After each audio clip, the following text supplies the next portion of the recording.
இலாஹ இல்லல்லாஹ் அல்லாஹு அக்பர் என்று சொல்வார். யூதர்கள் கட்டப்பட்ட செவுர்கள் எல்லாம் துக்குள் துக்களாக முடியும். எனவே துருக்கிக்கு அவர் சுதந்திரத்தை வாங்கி கொடுப்பார் என்ற வரலாறு எல்லாம் இனி நடக்கக்கூடிய தன்னுடைய பேர பிள்ளைகள் அகல வைத்திகள் இந்த சமூகத்திற்காக செய்யக்கூடிய சுதந்திரத்தை பற்றி பெருமானார் அவர்கள் சொல்லிவிட்டு சென்றதை போன்று கூஃபாவிலே உசைன் ரலியல்லாஹு அன்ஹு அவர்கள் தலை துண்டித்த பொழுது அந்த உசைன் ரலியல்லாஹுடைய தலையை வீதி வீதியாக சென்று அவரால என்ன இருக்கு அட முட்டாளே, மக்காவுல சொர்க்கத்தின் ஒரு கல், one of the stone only in Mecca, but மதீனாவுல சொர்க்கமே இருக்குடா. मदीना में जन्नत है लेकिन जन्नत में मदीना नहीं है.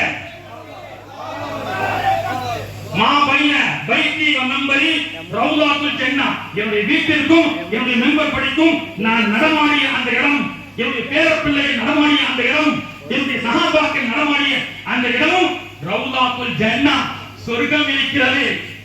சஹாபாக்கள் ஒரு தபூக் யுத்தத்தை முடித்துக் கொண்டு வருகிறார்கள்.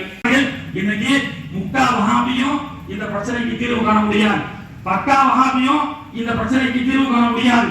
வேண்டுமென்றால் பலஸ்தீன் மக்களை வைத்து கூட்டம் போடுவான்.